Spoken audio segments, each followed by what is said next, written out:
ज़बूर number 32। गुनाह का इकरार और माफ़ी। मुबारक है वो जिसकी खता बख्शी गई और जिसका गुनाह ढांका गया। मुबारक है वो आदमी जिसकी बदकारी को खुदावंद हिसाब में नहीं लाता और जिसके दिल में मकर नहीं। जब मैं खामोश रहा तो दिन भर के कराहने से मेरी हड्डियां खुल गईं, क्योंकि तेरा हाथ रात दिन मुझ पर भारी था।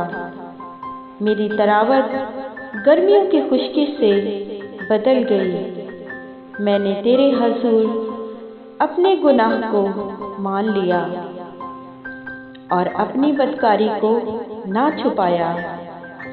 मैंने कहा, मैं खुदावंद के हुजूर अपनी खताओं का इकरार करूँगा और तूने मेरे गुनाह की बदी को माफ़ किया। इसी तरह हर दीनदार तुझसे ऐसे वक़्त में दुआ करे जब तू मिल सकता है। यकीनन जब सैलाब आए तो उस तक नहीं पहुँचेगा। तो मेरे छुपने की जगह है, तो मुझे दुख से बचाए रखेगा। तो मुझे रिहाई के नगमों से घेर लेगा।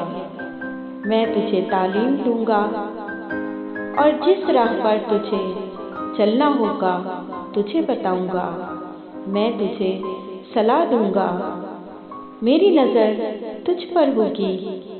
तुम घोड़े या खच्चर की मानित ना बनो, जिनमें समझ नहीं, जिनको काबू में रखने का साज दहाना और लगाम है, वरना वो तेरे पास आने के भी नहीं। शरीर पर बहुत सी मुसीबतें आएंगी, पर जिसका तवक्कुल खुदावंद पर है, रहमत उसे घेरे रहेगी। ऐ साथों, खुदावंद में खुश और खुर्रम रहो। ऐ रास्त दिलो, खुशी से ललकारो। आमीन।